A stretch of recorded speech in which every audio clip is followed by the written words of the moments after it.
우리 성경대탐험 사도행전 편에 오신 여러분 잘 오셨습니다. 사랑합니다. 아멘. 옆에 있는 분들이 누가 있는지 한번 이렇게 보십시오. 너무 감사합니다. 많은 분들이 오셨는데요.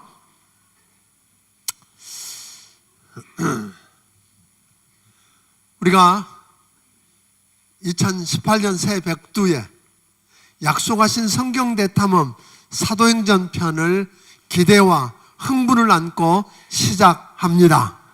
아멘. 사랑하는 성도 여러분, 꿈이 있습니까? 아멘. 꿈꾸고 계시냐는 이야기입니다. 어떤 분은 내가 조금 애쓰고 수고하면 이룰 수 있는 작은 소원을 꿈이라고 그럽니다. 또 어떤 이는 너무 허황돼서 사람들이 개꿈이라고 그럽니다. 그런가 하면 어떤 이들은 나 같은 주제에 무슨 꿈이냐고 꿈 같은 소리 하지 말라고 그럽니다. 사랑하는 성도 여러분, 오늘 여러분들이 하나님의 꿈 이야기요, 그 엄청난 하나님의 꿈이 어떻게 어떤 사람을 통해서 하나님이 이루어 가시는가를 보여주는가를 우리가 사도행전을 보다 보면 보게 될 것입니다. 그래서 우리는 사도행전을 통해서 하나님의 꿈이 무엇인지 알게 될 것이고요, 그 어마어마한 하나님의 꿈이 내 꿈이 되고 그 꿈을 하나님이 자격 없는 나를 통해서 하나님이 이루어 가시는 기적을 경험하는 주인공이 될 수 있다는 것, 여러분이 기억하기를 주의 이름으로 축원합니다. 그래서 여러분들이 사도행전을 하고 나면 꿈이 생길 것입니다. 아멘. 남의 꿈 이야기 듣고 흥분하거나 누군가를 붙들고 그 꿈을 이루기 위해서 일하신 기적 이야기를 듣고 우와 놀라는 그런 이야기 아닙니다. 그런 이야기가 아니라 여러분이 하나님의 꿈을 꾸고 하나님이 나를 통해서 그 꿈을 이뤄 가시는 이야기인 사도행전의 29장을 써내려가는 기적의 주인공들이 되기를 주의 이름으로 축원합니다. 그러므로 사도행전 대탐험에 꿈을 안고 소원을 가지고 여러분들이 끝까지 한번 참여해 주시기를 부탁을 드리겠습니다. 그러므로 사도행전 성경 대탐험을 우리가 시작하는데, 이 성경 대탐험은 다시 한번 정리를 해보면 오후 2시에 이 시간에 우리가 5장을 저와 함께 살펴보면서 그 시대적인 배경, 지리적, 문화적 배경, 이것을 이야기하고, 그래서 그걸 듣고 나면, 이 2시 이야기를 듣고 나면 성경이 어떻게 돼요? 읽어진다, 재밌다. 그게 제 바람입니다. 여러분들이 성경이 재밌네, 그런 이야기구나 하고 재미가 있어지고, 또 월요일부터 금요일까지 매일 새벽마다 저희 부교육자들이 한 장을 읽고 한 장을 이렇게 풀어주시게 될 겁니다. 여러분들이 그걸 듣고 또 꼭 그 시간에 참석을 못한 사람은 뭘 듣고요? 인터넷 통해서는 아니면 스마트폰으로 한 20분이면 되거든요. 새벽에 있는 게. 그 잠깐 듣고 그리고 교재를, 여러분들이 성경 한 장을 읽고 교재를 풀어보고 큐티하면서, 그래서 오늘 우리가 무엇을 어떻게 해야 하는지를 생각하면서 삶에 적용해 보기를 주의 이름으로 축원합니다. 그러면 분명히 아주 개런티 하는데 여러분의 삶에 변화가 일어날 것입니다. 또 그렇게 한 것을, 그렇게 끝나버리는 게 아니라 그렇게 한 것을 목장별로 또는 마을별로 단톡이나 카톡으로, 이렇게 단체 카톡이나 아니면 밴드 같은 걸로 좀 묶어서 서로 자기들 이야기를 나눴으면 좋겠어요. 남에게 이렇게 하라고 하는 거 말고 내게 이런 일이 일어났어요, 나는 이런 경험을 했어요 하고 서로 나눌 수 있게 되기를 부탁을 드리겠습니다. 그러면 반드시 여러분은 하나님의 꿈을 꾸게 되고, 또 그 놀라운 꿈이 여러분을 통해서 하나님이 이루어 가시는 기적의 주인공들이 될 줄로 믿습니다. 1장입니다. 사도행전은 사도 바울이 선교 여행을 할 때 동행했던 의사가 하나 있습니다. 누구죠? 이름이 누구죠? 누가입니다. 그 누가가 데오빌로 각하에게 써 보냈던 글인 누가복음의 후속편으로 이어진 신약 성경의 유일한 역사서입니다. 그러니까 사실 이 사도행전이 있었기 때문에 너무 감사해요.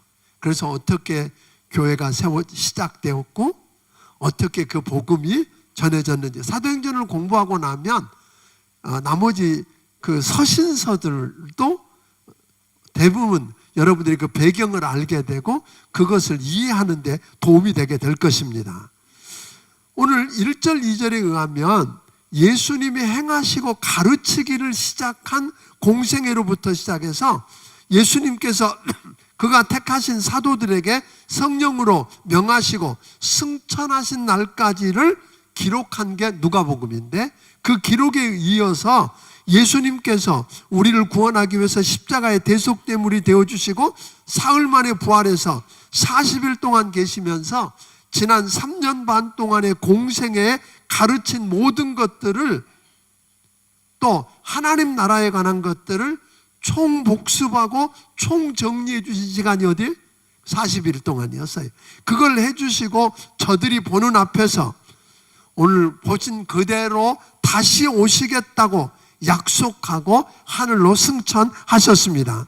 예수님이 승천하신 후에 하나님의 꿈이 예수 이름으로 죄사함을, 꾸민 예수 이름으로 죄사함을 받게 하는 회개가 예루살렘으로부터 시작해서 오늘 유대와 사마리아와 땅끝까지 모든 족속에게 전파돼서 땅에 있는 모든 사람이 한 사람도 멸망하지 않고 영생을 얻게 하는 그 하나님의 꿈이 어떻게 이루어지는가 하는 과정.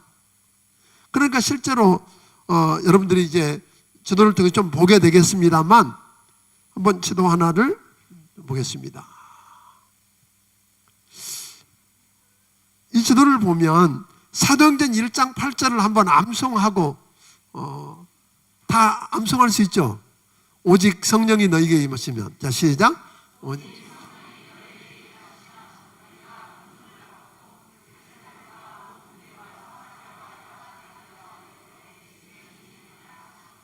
아멘. 근데 사실은 거기에 오직보다는 그러나, 그 단어가 훨씬 더 좋은 번역일 수 있을 것 같아요. 그러나 성령이 너희에게 임하시면 너희가 권능을 받고 예루살렘과 온 유다, 여기서 보면 예루살렘, 실루기아, 베세다, 이게 갈릴리 바다니까 이렇게 올라와야 되겠죠? 이렇게 올라와서 예루살렘이 어디로 도망갔냐? 여기 있네. 아이 주여, 예루살렘이 도망갔어요. 예루살렘이, 이 예루살렘에서 시작된 복음이 유대와 여러분 사마리아를 거쳐서, 다음 지도 한번 보여주세요. 네. 이게 이제 소위 말하면 좀 넓혀놓은 건데, 여기가 아까 여러분들이 보았던 소위 팔레스타인 지역이에요. 여기서부터 시작된 이 복음이 쭉 거쳐서 어디로? 이렇게 거쳐서 결국은 어디까지 가게 되죠? 이 사도 바울이 1차, 2차, 3차를 통해서 이 그리스까지 가게 돼요. 그리고는 나중에 잡혀서 어디까지? 로마까지. 그 당시에 전 세계를 지면 로마까지 어떻게 복음이 전해지는가 하는 과정을 여러분들이 보게 될 거예요. 소위 1장부터 12장까지는 베드로가 주된 인물로 등장하게 되죠. 베드로가 중심이 되어서 복음이 예루살렘에서 그 다음에 어디로? 유다와 사마리아. 그런데 유다와 사마리아로 이어지는 것은 7장까지 가면, 7장의 마지막에 가면 누가? 스데반 집사가 복음을 전하다가 순교하는 장면이 나와요. 그리고 이어서 예루살렘에 예수 믿는 사람들을 향한 대박해가 일어나기 시작해. 그 박해 때문에 할 수 없이 저들이 잊고 있었죠. 그 하나님이 은혜를 주시고 부흥을 주셨는데 왜 주셨는가를 망각하고 거기 있으니까 그 박해를 통해서 저들이 뭐예요? 사도들을 빼놓고 나머지가 다 흩어지게 됐어요. 흩어진 자들에 의해서 8장부터 12장까지 유대와 사마리아의 복음이 전해지고, 그 다음에 그렇게 할 때 마지막에 이방 땅인 어디에? 안디옥이라고 하는 곳에 교회가 세워지게 돼요. 복음이. 그리고 그곳에 가서 바나바가 목회를 하고, 그 바나바가 여러분들 사도행전 9장에서 예수님을 만났던, 예수님을 핍박하고 죽이려 만났던 누구를 끌고 바울을 데려다가 함께 목회하고 성령님께서 인도하셔서 저들이 선교사로 파송해. 그래서 선교 전도행이 1차, 2차, 3차 이렇게 거쳐서 결국은 사도 바울이 죄인이 되어서 가이사 앞에, 황제 앞에 재판을 받기 위해서 로마로 가서 로마에서 있는 동안에 2년 동안 복음을 전하는 거기까지가 사도행전이에요. 그러니까 사도행전 사실은 이 로마까지 간 것이 끝은 아니잖아요. 그 당시에는 끝이라고 여겨졌는데 그곳은 전 세계로 향하는 시작이었어요. 그래서 이제는 그 복음이 결국은 서쪽으로 돌아서 어디까지 왔어요? 여기까지 왔어요. 그런데 이제는 우리의 예루살렘이 있다는 거잖아요. 여러분과 나의 예루살렘이 어디예요? 여러분의 가정일 수도 있고 여러분의 직장일 수도 있고, 그래서 그게 점점 여러분의 예루살렘, 여러분의 유다, 여러분의 사마리아를 거쳐서 어디까지?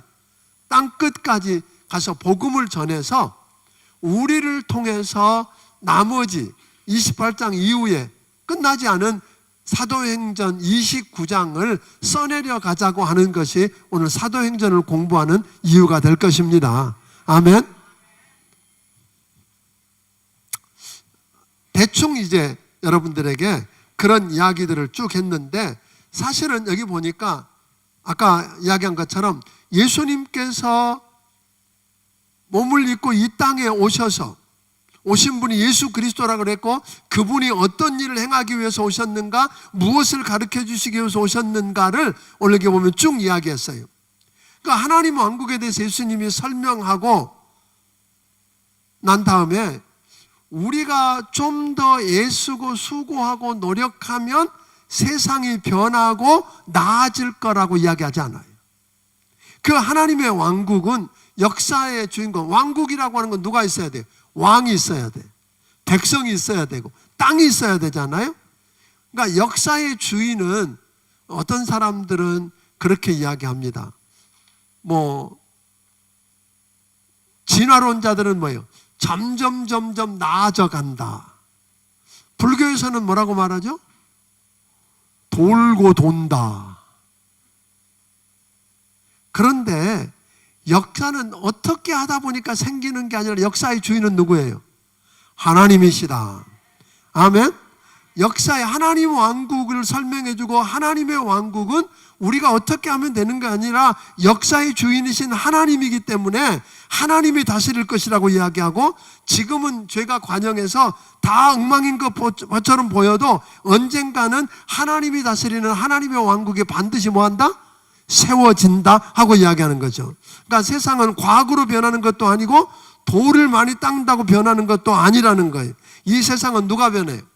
우리 주님이 변화를 시작하셨어요. 아멘.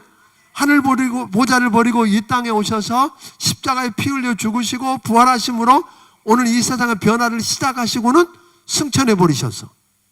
그럼 끝났느냐? 아니, 그걸 누구에게 맡기셨어요? 여러분과 나에게 맡기신 거예요. 우리를 통해서 그 남은 일을 하라고 맡겨주셨습니다. 그러니까 하나님의 왕국은, 이 세상 변화는 누구 손에 달려 있다고요? 우리 손에 달려 있는 거예요. 하나님이 이제 이 세상은 누구 손에 달려 있다? 누구 손에 달려 있다? 여러분 정말 믿으세요? 예. 그러니까 이 세상을 내가 변화시키라고, 이 땅에 하나님의 나라와 하나님의 왕국을 세워가는 일을 우리를 통해서 마무리하시겠다고 이야기하는 것입니다. 그런데 그게 쉬워요, 어려워요? 어려워요. 그러면서 우리 사도행전 1장 8절 다시 읽어보겠습니다. 시작. 오직 성령이 너희에게 임하시면 너희가 권능을 받고 예루살렘과 온 유대와 사마리아와 땅끝까지 이르러 내 증인이 되리라 하시니라. 예수님은 그 놀라운 꿈 이야기를 하시고는 그 일을 누구를 통해서 하시겠다고요?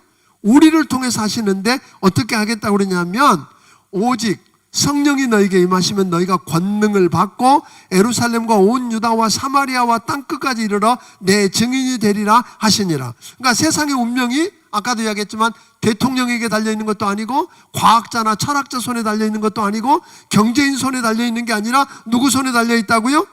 우리 손에 달려있다는 거예요. 말도 안 되는 것 같잖아요.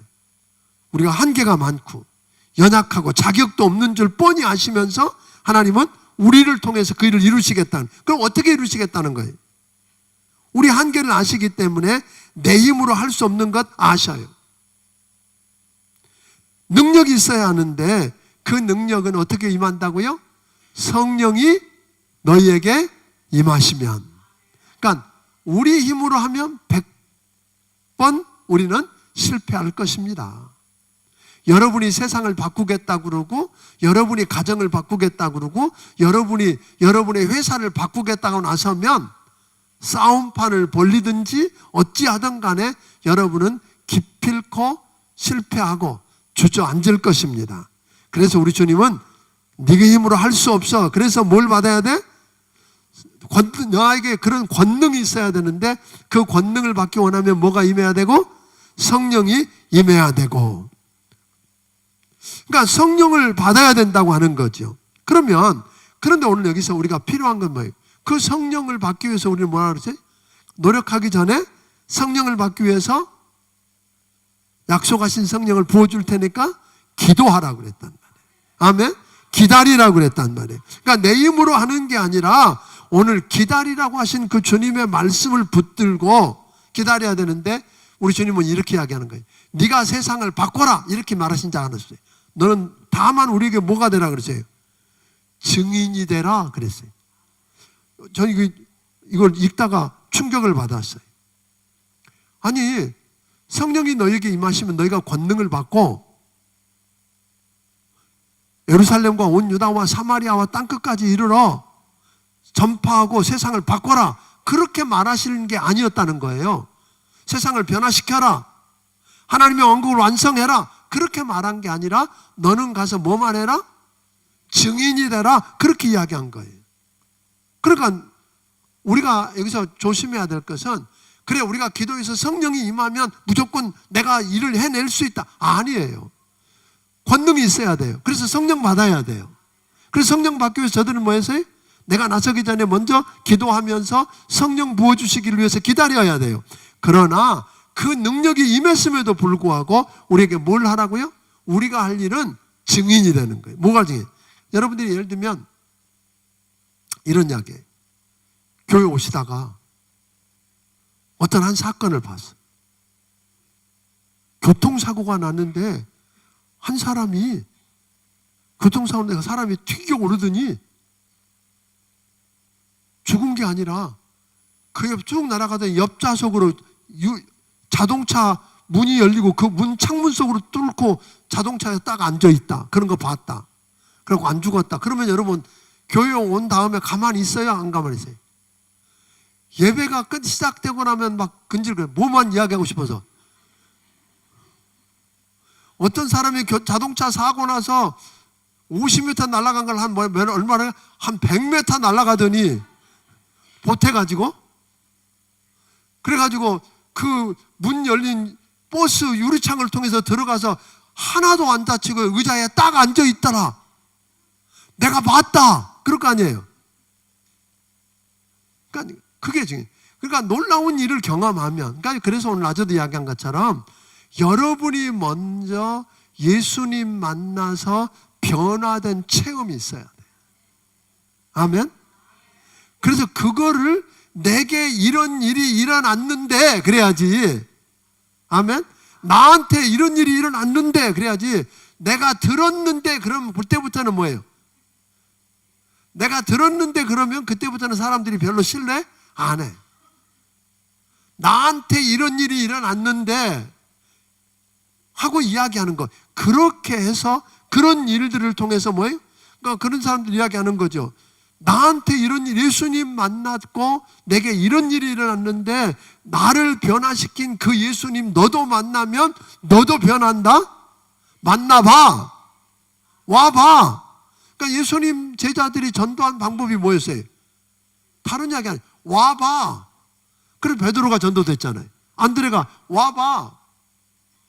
와봐. 그런 거죠. 와봐. 왜? 내가 누굴 만났어? 메시아를 만났어. 내가 만난 그분이 하나님이야. 내게 이런 일이 일어났어. 그러니까 오늘 여러분들이 신앙생활에 힘이 없는 것이 남의 이야기 듣고 종교 생활하니까 힘이 없단 말이에요. 이번 사도행전을 공부하는 동안에 오늘 여러분들이 그들을 만났던 그 예수님을 여러분이 만나기를 주의 이름으로 축원합니다. 예수님 만나야 합니다. 만나야 삽니다. 그 120문도에게 임했던 그 성령 충만을 경험하기를 바랍니다. 그래서 능력을 겪기를 바랍니다. 그래서 여러분들이 예수 이름으로 명령했더니 귀신이 떠나가고 하면 믿습니까? 그런 기적을 체험하는 여러분이 되기를 주의 이름으로 축원합니다. 그래서 그걸 전하는 그걸 일을 어디로부터? 예루살렘으로부터 시작해서 어디까지? 유다와 사마리아와 땅끝까지. 실제로 그것이 이루어진 과정을 사도행전 전체에서 보여줬단 말이에요. 어떻게 교회가 생겼고, 그렇죠?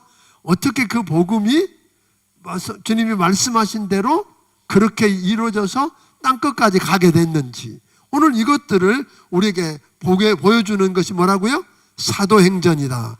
그러니까 우리도 성령이 임해서 권능을 받지 않고는 뭐 할 수 없다고요? 할 수 없다. 그래서 예수님이 승천하신 다음에 저들은 어디서? 감람산에서 어디로? 성전 안으로 들어왔어요. 지도 하나 더 다시 볼까요? 그 감람산이 나와 있는 그것 말고요? 이거, 예. 이게 지금 모형도인데요. 이게 예루살렘 시내예요. 시내고, 이게 여기가 요즘 그림이라 이런데 실제로 여기쯤에 예루살렘 성전이 있었어요. 이게 예루살렘 성전이. 여기 성전산, 여기 성전이네. 여기 성전이 있었어요. 거기서 이거 오면 실로완이라고 돼 있어. 왜? 이거 올리브산. 예, 죄송해요. 올리브산. 이게 감람산이에요. 거기까지는 안식일 날 갈 만한 거리다. 그랬으니까 안식일 날 그 율법에 저촉되지 않고 갈 수 있는 것이 2000규빗이에요. 그러니까 1km 미만. 1km 넘어가면 안식일을 범하는 거예요. 그러니까 거기까지는 이 예루살렘 성에서 이 올리브산 감람산까지, 감람산이 여러분 예수님이 기도하시던 데고, 그렇죠? 예수님이 승천하셨던 자리란 말이에요. 그러니까 거기까지 오고 갈 수 있는 거리가 한 2000규빗 미만이에요. 제가 성지순례 가서 거기를 새벽에 일어나서 일부러 거기를 걸어보고 그 감람산 거기서 우리가 새벽 기도를 했던 기억이 나요. 그래서 저들은 그곳에 와서 뭐 하기 시작했어요? 주님이 약속하신 대로 그 어마어마한 꿈을 받았으니까 그 꿈을 우리가 당장 이루겠다고 뛰어나간 게 아니라 주님의 말씀을 붙들고 마가연의 다락방에 모여서 그때 기도하던 사람이 얼마? 12제자를 포함해서 한 120명쯤, 뭐 여러 설이 있지만 120명쯤 되더라 그런 거잖아요. 그런데 그곳에서 저들은 뭐 하기 시작했어요? 하나님의 약속을 붙들고 그 말씀하신 그대로 될 거라고 믿고 전심으로 마음을 다해서 기도하기 시작했어요. 이때 기도하는데 한 가지 이런 일이, 기도하다가 저들은 가룟 유다 대신에, 가룟 유다는 자기 길로 갔고 예수님 은 30에 팔고 후회했어. 그러니까 사람들은요 잘못을 범할 수 있지요. 죄를 지을 수 있지요. 그런데 가룟 유다는 죄를 짓고 후회만 하고 후회하는 것으로 끝났어요. 그리고 목매달아서 나무에 목을 매달았는데 그게 막 발버둥을 치니까 부러졌는지 어쩐지 땅에 떨어져 갖고 창자가 터져서 죽었대. 그걸 끝이에요. 베드로도 예수님 3번씩 모른다고 부인했어. 저주하면서까지 부인했는데 다르죠. 사울도 사실 사울이 죄를 지은 거하고 다윗이 죄 지은 거 보면 다윗 죄가 더 큰 것 같아. 그런데 사울은 한 번도 돌이키고 회개하고 했다는 이야기가 없는 거예요. 그러니까 문제는 잘못한 잘못의 크기가 얼마나 크냐의 문제가 아니라 뭐의 문제예요? 잘못을 인정하고 돌이키고 회개했느냐 안 했느냐의 문제란 말이에요. 아멘? 잘못의 크기나 저들의 능력의 크기가 아니에요. 우리가 잘못했을 때 바로 그것이 죄라고 인정하고 하나님 앞에 그것을 가져다 놓고 아파하면서 회개하고 돌이키고, 아멘? 돌이키는 거죠. 그래서 다윗도 그랬고 베드로도 그랬단 말이에요. 그런데 그 돌이키지 않았던 사람이 누구예요? 가룟 유다죠. 가룟 유다는 버려지고 다시 그 자리를 누가? 마띠아가 그 자리를 차지하는 것을 보게 되는 것입니다. 그러니까 우리가 저들이 그 마가요나 다락방에 모여서 기도했다는 말은 오늘 낮에도 잠깐 설명했습니다만 하나님이 우리를 붙들고 뭐 하실 수 있도록 쓰실 수 있도록 나를 조율한다. 피아노 조율한다는 말은 뭐예요? 반주자가 연주할 수 있도록 충분히 잘 준비시켜 놓는 거란 말이에요. 그런 것처럼 하나님이 나를 붙들고 일하실 수 있도록 나를 조율하는 시간, 그게 뭐예요? 기도였어요. 저는 오늘 여러분들에게 좀 부탁하고 싶어요. 여러분들을 조율하는 시간이 있으세요? 그게 여러분들에게는 언제세요? 날마다 한 번 해갖고 안 되는 거잖아요. 날마다 여러분들이 새벽에 일어나서 말씀을 읽고 기도하고, 그게 새벽 기도가 제일 좋은 시간이고요. 새벽 기도를 못 하더라도 여러분이 어떤 짬을 내서라도 충분히 여러분을 하나님이 붙들고 쓰실 수 있도록, 마음 놓고 연주하실 수 있도록 나를 조율하는 시간이 필요하다는 거예요. 아멘? 그러니까 여러분들에게는 성경대 탐험이 그런 의미에서 여러분들을 조율하는데, 여기서 듣고만 가는 게 아니라 또 새벽에도 듣고 여러분이 읽고 여러분이 풀어보면서 말씀이 여러분을 조율해 가도록, 그리고 기도하면서 하나님이 약속하신 성령을 부어주시도록, 그래서 이런 조율하는 시간들을 여러분이 꼭 갖게 되기를 주의 이름으로 축원합니다. 그걸 실패하면 하나님이 여러분과 나를 붙들고 일하실 수가 없다니까요. 하나님이 붙들고 일하실 수 없다면 내가 하는 게 한계가 있지 않느냐 이 말이에요. 얼마나 하겠느냐 이 말이에요. 그래서 저들이 조율되고 나니까 사실은 사도들이라는 사람들이 공부를 많이 한 사람들이에요. 가진 게 많은 사람들이에요. 볼품이 아무것도 없었어. 나중에 여러분들이 보다 보면 베드로가 쟤 공부도 안 하고 무식한 자인 줄 알았는데 말하는, 기탄 없이 말하는 걸 보고 와 하고 놀라는 장면을 우리가 보게 돼요. 이런 거거든요. 그러니까 저희로서 하나님이 여러분과 나를 붙들어 쓰시면 배운 거의 문제 아니에요. 아멘? 가진 거의 문제도 아니에요. 힘의 문제도 아니라고요. 하나님은 여러분을 통해서 하나님의 영광을 나타내실 것입니다. 하나님이 일하시면 기적이라는 이름으로 역사가 일어나게 될 것입니다. 2장.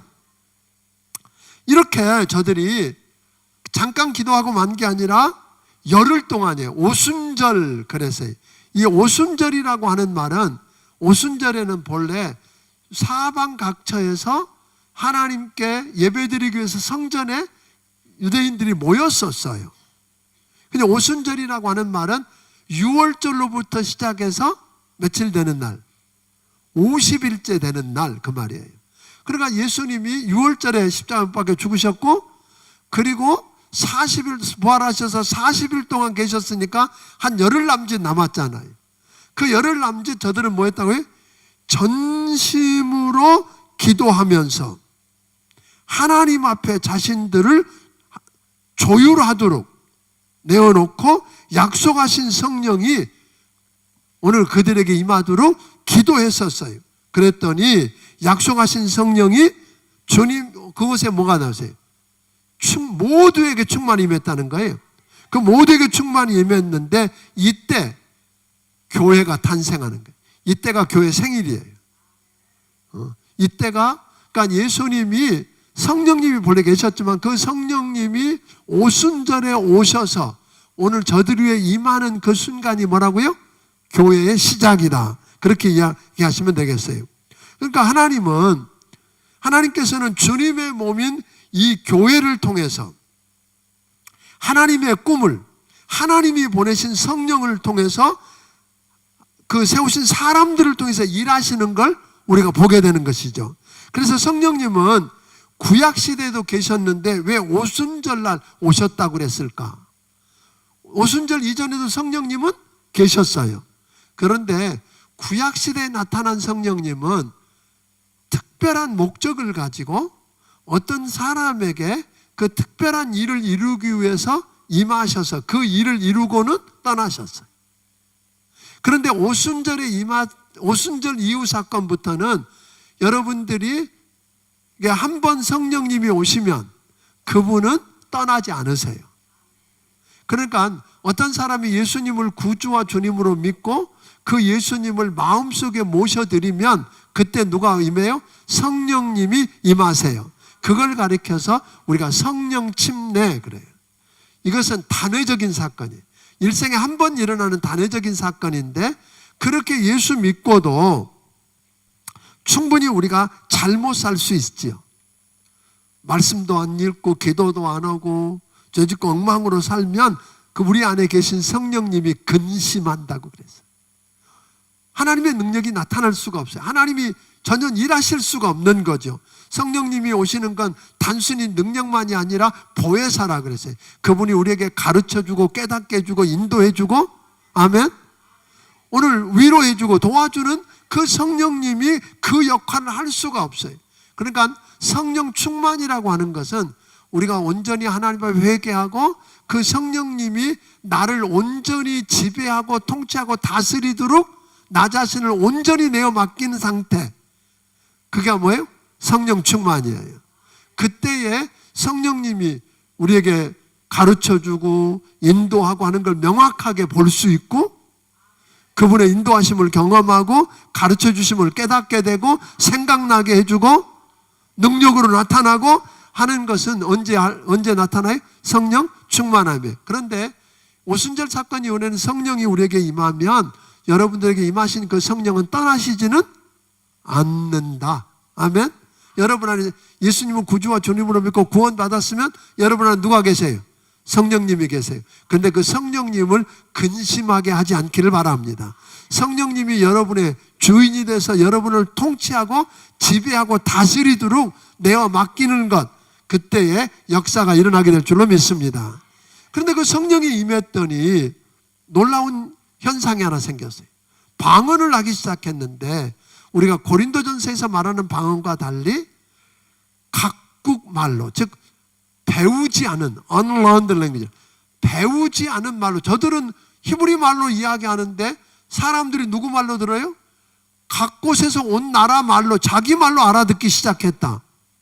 이게 놀라운 일이죠. 그러니까 우리 주님은 그렇게 하실 수 있습니다. 아멘. 그러니까 이런 일들이 일어난 걸 보니까 두 가지 반응이 있었어요. 아니, 베드로가 배운 적도 없는 게 어떻게 저렇게? 그리고 저들이 배운 적이 없는 말로 막 이야기를 하니까 놀라가지고 반응이 두 가지가 나왔어요. 하나는 뭐예요? 쟤들 술 취했다 그랬어요. 조롱하기, 술 취했다. 저 술 주정하는 거야. 우리도요, 하나님의 역사를 그렇게 치부할 수 있을까요, 없을까요? 있어요. 조심해야 돼요. 그런데 놀라운 일이 일어났어요. 그 성령이 임하고 나니까 그전까지는 문을 걸어 잠그고 두문불출하던 제자들이 문을 박차고 담대하게 복음을 전하기 시작했고, 이때 베드로 설교가 등장하잖아요. 이건 술 취한 게 아니야. 요엘서에 오래전에 선지자를 통해서 말씀한 대로 하나님이 말씀하신 성령이 부어주신 증거야 하고 이야기하는 거죠. 베드로의 설교의 결론은 36절에 보면 너희가 십자가에 못 박아 죽인 예수를 하나님이 다시 살리셔서 주와 그리스도가 되게 했다. 우리가 그 일의 증인이다. 이렇게 이야기하거든요. 그랬더니 성령님이 베드로와 함께해서 그 설교를 듣고 사람들의 마음이 찔리기 시작했어요. 여러분, 마음이 찔릴 때 어떻게 하세요?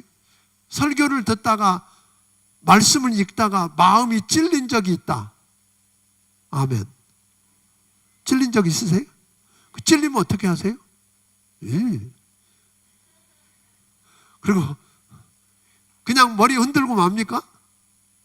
두 가지 반응이 사도행전에 나와요. 스데반의 설교를 듣고 사람들이 마음에 찔려서, 그러니까 저놈 없애자 그러고 돌로 쳐서 죽여버렸어. 그리고 없었던 것처럼 흔들고 끝났어. 근데 베드로의 설교를 듣고는 마음에 찔리니까 저들이 뭐예요? 우리가 어찌할꼬 하고 회개하기 시작했어요. 그래서 베드로가 뭐하라 그러세요? 회개하고, 아멘? 예수 이름으로 침례를 받고 죄사함을 받으라고 선포해서, 그랬더니 그날에 구원받고 침례받은 사람이 3,000명이나 됐대. 여기 3,000명은 남자만이요. 그러니까 얼마나 많았을지 상상이 가잖아요.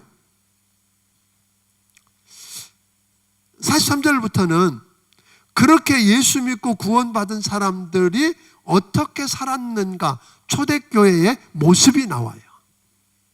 저들은 성전과 집에 모이기를 힘썼고 떡을 떼면서 교제했고 서로 필요를 나눠주고 통용하고 그런 일들이 일어났던데, 사람들이 두 가지 반응이 일어났어요. 예수 믿는 사람들이 사는 모습을 보다가 두 가지 반응인데, 하나는 뭐예요? 두려워하기 시작했어요. 와, 쟤들. 그래서 그 사람들을 두려워하고, 두려워하면 조폭을 두려워하지. 이 사람 무기도 없는데 두려워하는 걸로 끝난 게 아니라 칭송하기 시작했어요. 그러니까 저는 이 말을 이렇게 바꿨어요. 두려워하고 부러워하고. 두렵긴 두려운데 부러웠어. 그래서 그들을 통해서 구원받는 자의 수가 날마다 늘어나는 기적이 일어났어요. 이게 교회의 모습이에요. 오늘 우리 이 모습을, 우리가 이번 사도행전을 공부하는 동안에 이 모습을 회복하게 해달라고 기도하는 여러분들이 되기를 주의 이름으로 축원합니다.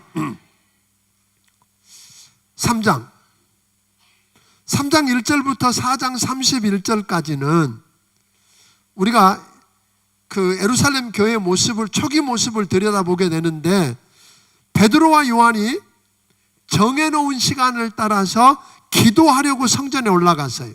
그러니까 저들은 어떻게 했어요? 초대교회 성도들은 보니까 매일 하루에 3번씩 뭐 했어요? 시간을 정해놓고 뭐 했다? 기도했어요. 그래서 기도하기 위해 성전에 올라가다가 나면서부터 안진병이 되어서 구걸하는 사람을 만나요. 한 푼 주세요 하는 이야기를 들었을 때 어떤 반응일까요? 우리 이렇게 할 수 있어요. 동전 한 입 던져주고, 아, 나도 그래도 꽤 착한 일 했다, 그러고 싹 으쓱해 갖고 갈 수 있다. 또 하나는 뭐예요? 쟤들 누가 앵벌이 시키는 거야. 그래서 화내면서 노려보면서 지나간다. 또 한 반응은 뭘까요? 돈 주고 싶은데 없어서 미안해하면서 지나간다. 어느 쪽이세요? 저도 옛날에는 지나가다가 그런 사람이 있으면 거의 그냥 못 지나갔어요. 하여튼 동전 하나라도 주고 지나갔는데, 어느 날 들으니까 그 사람들이, 이상한 사람들이 많다고 하는 이야기 듣고는 안 주는 횟수가 많아졌어. 요즘 죄송해서 웬만하면 주려고 그래 다시. 그런데요, 베드로는 어떻게 했다고 그랬어요? 그 이야기를 보다가 베드로 돈이 없었어. 나는 내가 원하는 은과 금은 없는데 내게 있는 것으로, 내게 있는 곳 곧 나사렛 예수 이름으로 내게 명하노니 일어나 걸으라. 그리고 오른손을 잡고 이렇게 했더니 벌떡 일어났어. 그래서 그 사람이 성전에서 뛰기도 하고 걷기도 하고 하나님을 찬송하는 기적이 일어났어요. 오늘 우리 문제는 뭘까요? 은과 금은 있어. 근데 뭐가 없어요? 하나님의 능력이 없어. 예수 이름의 능력을 잃어버린 거예요. 그러니까 돈 없는 게 문제가 아니라 예수 이름의 능력이 없어진 것을 놓고 우리는 통회하고 울어야 될 거예요. 사랑하는 성도 여러분, 이번 사도행전을 공부하는 동안에 하나님께 우리가 기도해야 될 제목은 하나님, 그 예수 이름의 권세, 예수 이름의 능력을 회복하는 축복을 주시옵소서. 그러니까 여러분 매달려서 기도하기를 주의 이름으로 축원합니다.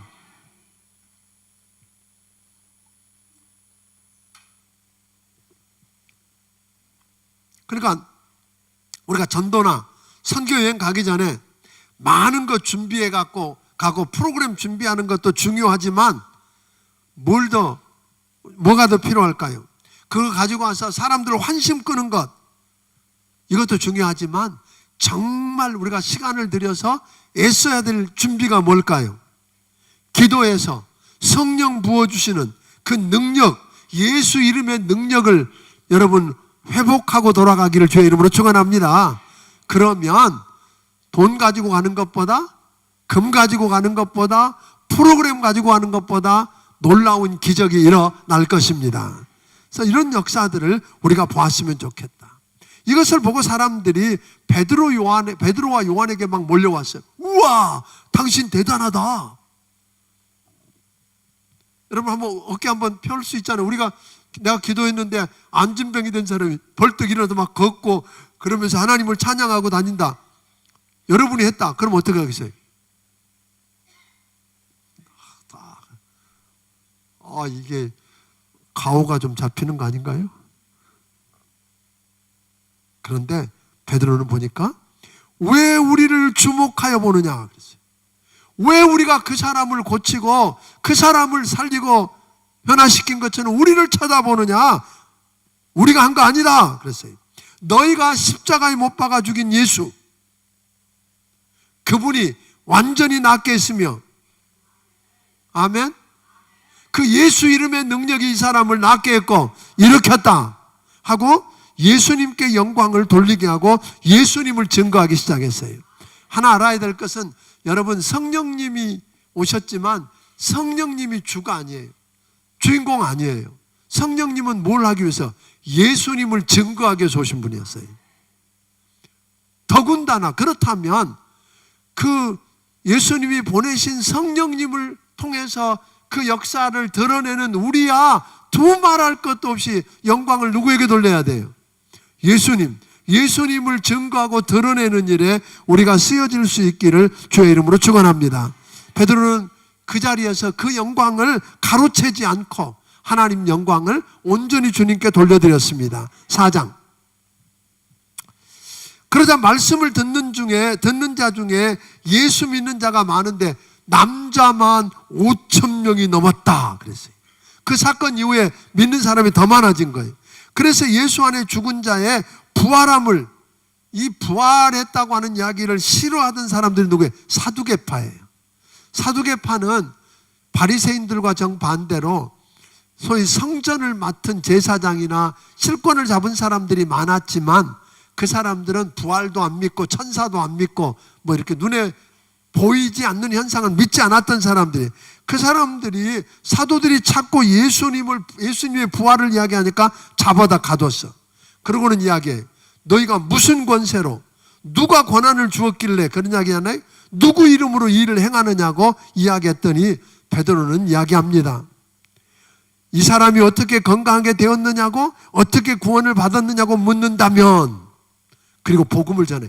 그러니까 베드로는요, 어떤 상황에서든지 어떤 형편에서든지 어떤 처지에서든지 뭘 준비가 돼 있어요? 복음을 전할 준비가.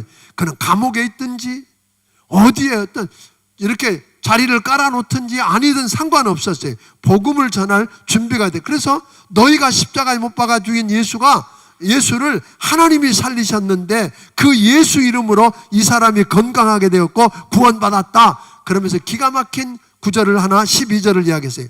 다른 이로서는 구원을 받을 수 없나니 천하 사람 중에 구원을 받을 만한 다른 이름을 우리에게 주신 일이 없다. 아멘. 오직 구원은 누구를 통해서만요? 요즘 종교다원주의자들이 이야기합니다. 예수 통해서만 구원받냐? 아니라고 이야기합니다. 아닙니다. 길이요 진리요 생명이신 예수 그리스도를 통해서만 하나님께 나아갈 수 있습니다. 예수 이름으로만 구원받습니다. 아멘. 여러분 이렇게 말하면 속 좁은 사람 같지만 이게 진리입니다. 아멘. 그러니까 종교 생활하는 자들은 신앙 생활하는 자들을 이해할 수가 없습니다. 종교 생활하는 사람들은 다 좋다고 그럽니다. 그러니까 베드로를 보고 그랬어요. 저 사람 공부도 안 했는데 어떻게 저렇게 말하지? 다만 예수님과 함께 다니는 것만 봤는데 그 말은 뭐예요? 예수님과 함께 보내면 예수님 만나고 그분과 함께하고 그분 말씀 공부하면 지혜로워집니다. 아멘. 대학 졸업장 갖고 뭐 해결 못합니다. 아멘. 이때 종교 지도자들이 명분이 없으니까 뭐라 그랬어요? 그 군중들이 두려우니까 도무지 예수 이름으로 가르치지 말라고 위협합니다. 근데 베드로는 빠져나오는데 급급하지 않고 우리가 보고 들은 것을 말하지 않을 수 없다. 증인이잖아요. 내가 보고 들은 걸 말하지 않을 수 없다. 우리가 하나님 말 듣는 게 옳으냐 너희 말 듣는 게 옳으냐. 왜 우리가 죄를 지어요? 하나님보다 사람 더 의식하기 때문이에요. 그러니까 하나님 앞에 살지 않고 사람 의식하고 살다 보면 거짓말도 하게 되고 죄도 짓고, 그런데 하나님 의식하며 살기를 주의 이름으로 축원합니다. 이렇게 풀려난 저들이 아이고 죽을 뻔했네 이제 조심해야지 그런 게 아니라 다시 모여서 기도하기 시작한 게 29절 30절이에요. 주여 이제도 우리의 위협함을 굽어보옵시고 또 종들로 하여금 담대히 하나님 말씀을 전하게 하여 주시며 손을 내밀어 병을 낫게 하여 주시고 표적과 기사가 거룩한 종 예수 이름으로 이루어지게 하옵소서. 와, 어떻게 이런 기도가 가능하죠? 그랬더니 빌기를 다하니까 모인 곳에 진동하더니 무리가 다 성령이 충만해서 담대히 하나님의 말씀을 시켰고 하나님을 감동시켰더니 성령을 부어주셨다는 거예요. 그 상황에서, 그 핍박받은 상황에서 또 예수 이름으로 감히 우리가 이렇게 하는 것에 대해서 감사하면서 더 귀하게 쓰여지기를 원했을 때 기적이 일어났습니다. 그런 그들이 어떻게 살았는가를 32절부터 37절에 보여줍니다. 그러니까 은혜 받은 하나님의 사람들은 어떻게 살아야 하는가. 그게 32절부터 37절인데 한 마음과 한 뜻으로 하나가 되었답니다. 은혜 받은 저들은 삶의 변화가 있었는데 서로 나누고 자기 것이라고 아끼지 않고 베풀었더니 그 중에 가난한 사람이 없었대요. 그때는요 가난할 수밖에 없는데 서로 자기 것을 자기 것이라고 주장하지 않고 나누고 살았더니 가난한 사람이 없대요. 이기심이 사라졌대요. 남을 나보다 먼저 생각했대요. 그랬더니 그 모습을 보고 일어난 일이 격려의 사람, 위로의 사람 바나바가 나옵니다. 이웃의 필요를 먼저 생각하고 채워주는 사람이고 이웃을 믿어주고 넘어진 자를 일으켜 세워주는 자가 나왔어요. 바나바 때문에 나중에 사울이 바울이 되고 버려져야 될 쓸모없다고 하는 마가가 꼭 필요한 위대한 하나님의 사람이 되고 성경을 기록하는 사람으로 변하는 역사가 일어났다는 거예요. 그러니까 우리가 믿음으로 바로 서고 바로 살면 나 때문에 생각지 않은 바나바가 나오게 되고 그로 말미암아 바울이 나오는 축복을 누리게 될 줄로 믿습니다. 5장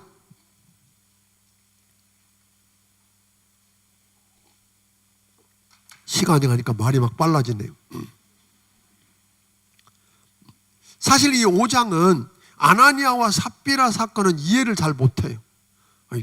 고개가 갸우뚱갸우뚱거려져요. 4장에서 하나님이 누군지 알고 그 하나님께로부터 받은 은혜가 얼마나 큰지 알며 그 하나님이 내 인생을 책임진다는 것을 알았던 사람들이 하나님이 내 곁에 붙여준 연약한 자들과 하나님의 교회를 위해서 자원하는 마음으로 기쁨으로 분에 넘치게 자기 가진 것을 내어놓았어요. 재산을 팔아서 내놓았어요. 그렇기 때문에 그들이 칭송받고 그들이 어떤 축복을 누리는가를 보았던 사람들, 그 중에 누구예요? 아나니아와 삽비라예요. 그들이 마음에는 없었어.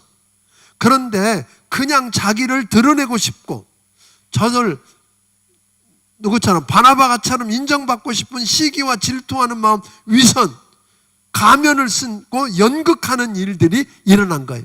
연극하는 모습으로 일부를 다 팔아서 일부를 다라고 내놓은 겁니다. 그러니까 이것은 그 헌금 재산 팔아갖고 일부만 한 것 갖고 사람이 죽었다, 그것만 갖고 오해할 것이 아니라 이것은 이런 겁니다.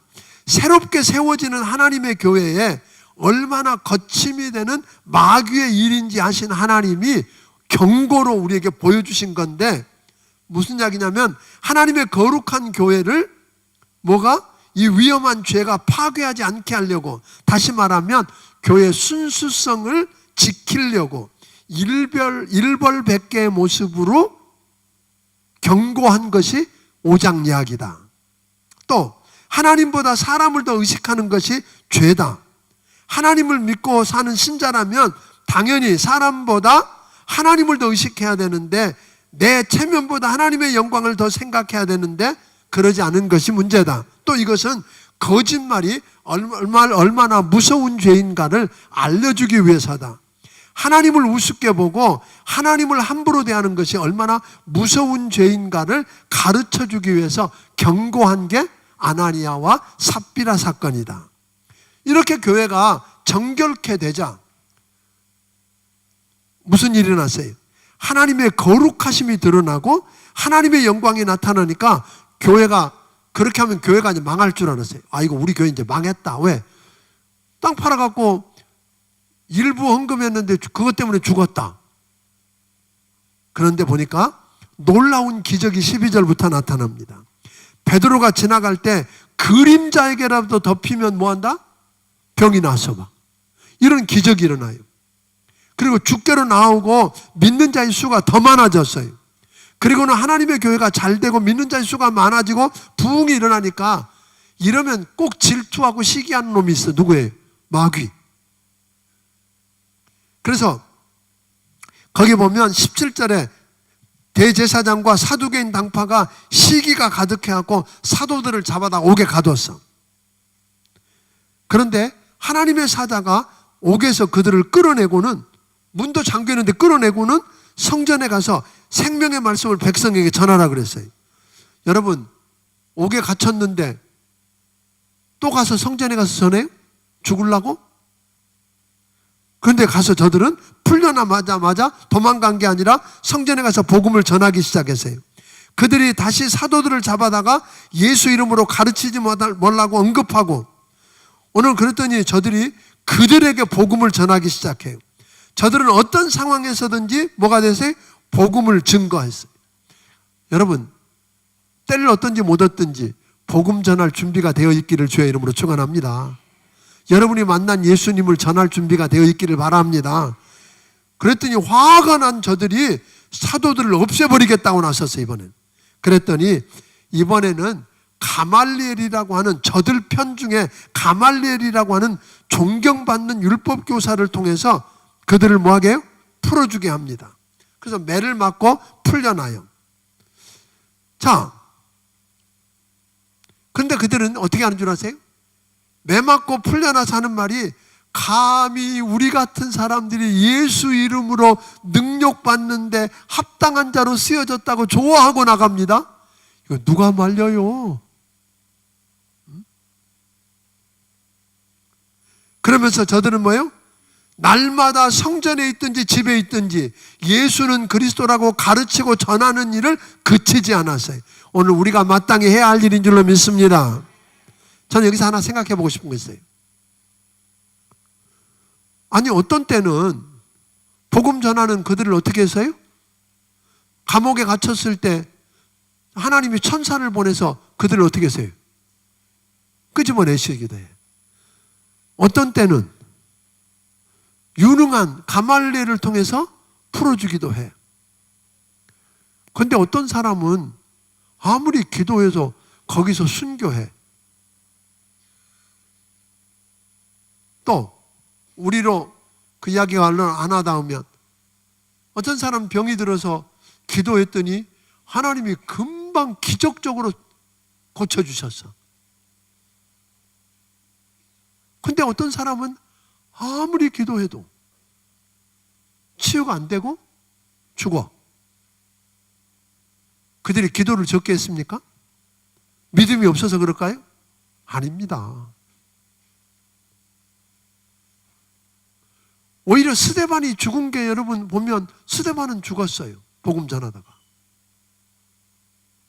실패일까요? 스데반의 죽음 때문에 누가 나왔어요? 바울이 나왔다는 거 여러분 아세요? 아멘? 그러니까 우리는 모릅니다. 함부로 병이 고쳐지지 않았다? 그 위경에서 문제가 해결 안 됐다고, 믿음이 없다고, 기도 안 했다고 정죄하지 말기를 바랍니다. 하나님은 그 사건을 통해서 어떻게 하는 게 더 큰 영광을 받으실 수 있는지를 하나님만 아십니다. 아멘?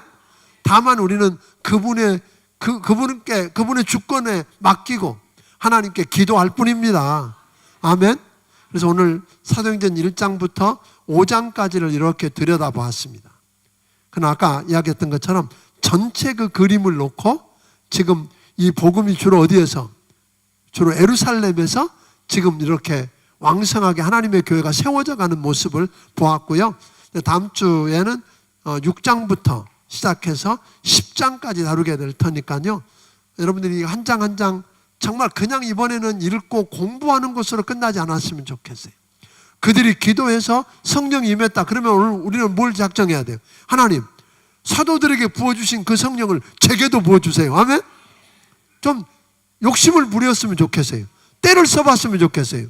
저들이 금식하고 기도한다. 그럼 나도 금식하고 기도해보고. 아멘?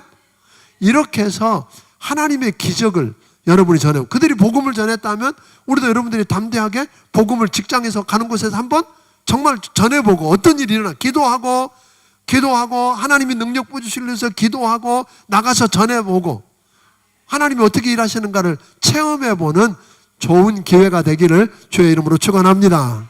기도하겠습니다. 하나님 아버지, 성령님의 가장 역동적인 역사를 볼 수 있고 하나님의 꿈과 그 꿈이 누구를 통해서 어떻게 이루어져 가는가를 보게 하신 이 사도행전을 공부하게 하신가 감사합니다. 우리도 그 꿈을 꾸게 하시고 그 꿈이 우리를 통해 이루어져 가는 기적의 주인공이 되도록 하나님 도와주시옵소서. 이번 한 주간 동안 말씀을 붙들고 씨름해 보겠습니다. 하나님 그 말씀을 통해 우리를 조율해 주시옵소서. 기도를 통해 우리를 조율해 주시옵소서. 그래서 하나님의 능력이 임해서 우리를 붙들고 일하시는 하나님을 체험하는 한 주간 되게 해 주옵소서. 예수님 이름으로 기도합니다. 아멘. 아멘.